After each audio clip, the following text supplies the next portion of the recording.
your glory in my life. There is a level of hunger. There is a level of desperation. You see, hunger is proof that you are alive. Hunger is proof of health. When people fall sick, among the many things that happen to them is something called the loss of appetite. Are we together? Those outside, if you are with me, say amen. So you find out someone who can devour 2 or 3 or 4 wraps of swallow, but all of a sudden this person is knocked down by typhoid, and you can even bring a cup of pap and the person is barely taking it.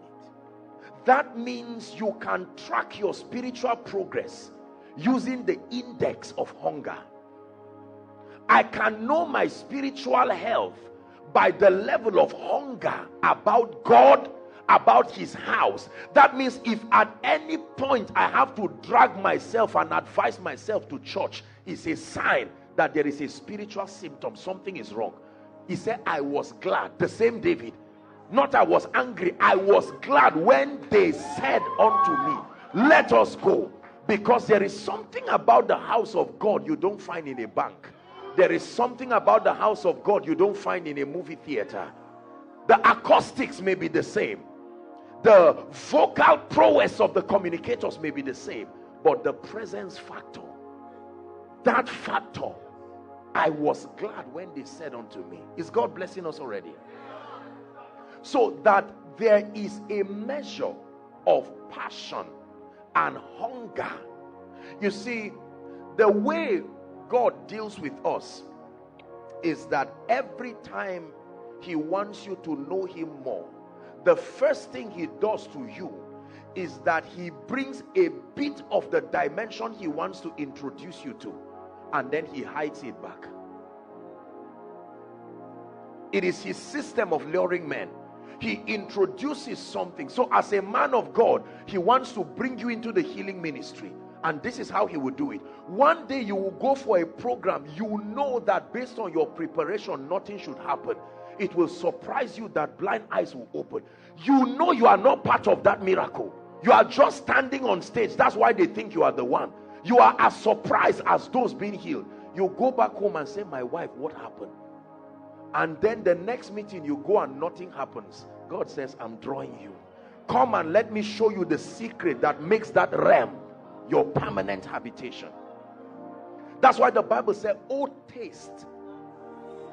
I come from the north. I know you find them here. But where I come from, the people that sell suya for you, when you go to eat, they just cut a little. Does that happen here? Remember, you plan to buy for only 500 naira. That was the initial plan. You advised your wife that there was no time to waste money now. And the man doesn't say, please buy.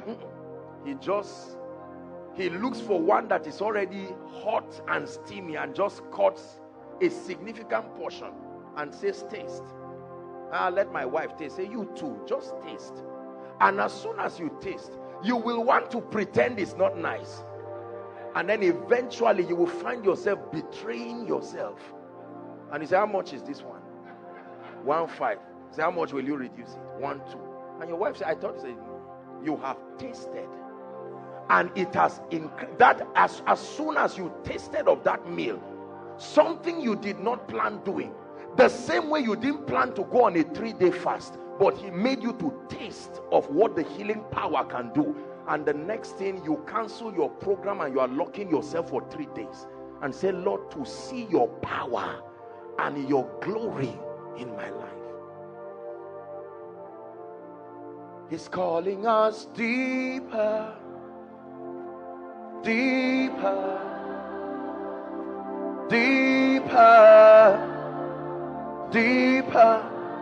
He's calling you deeper, deeper, deeper.